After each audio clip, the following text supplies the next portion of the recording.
Dagos nang nahulog sa kamot kan otoridad ang target na wanted person sa pigkonduser na operasyon kan otoridad sa Esperanza, Masbate, alas 9:30 nin aga kan nakaaging Huwebes, Desyembre 21.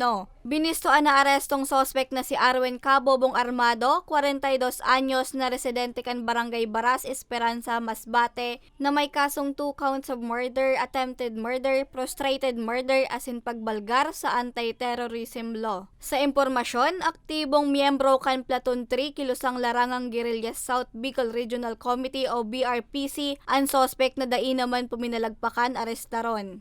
December 21 ay nagbuo po kami ng nagbuo kami ng team para po mag-serve ng warrant sa kanya doon sa kuan. Ako po ang nag-lead nito, ma'am.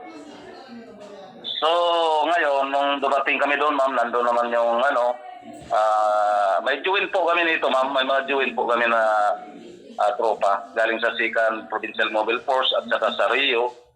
Saka yung MECO 96 MECO, ma'am, ng ating Philippine Army, yung sa MECO, Military Intelligence. So naisip naman namin yung maayos yung pag-arresto sa kanya, and then maano naman po siyang sumama sa amin dito at process namin yung documentation sa kanya bilang pag-arresto sa mapayapang pag-arresto namin sa kanya po, ma'am.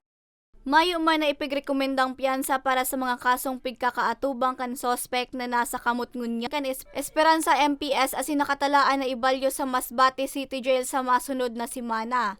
Mientras tanto, naaresto ang sospek sa pagtarabangan kan kapulisan asin militar. Para sa mga baretang tatak Bicol, Regine Bue.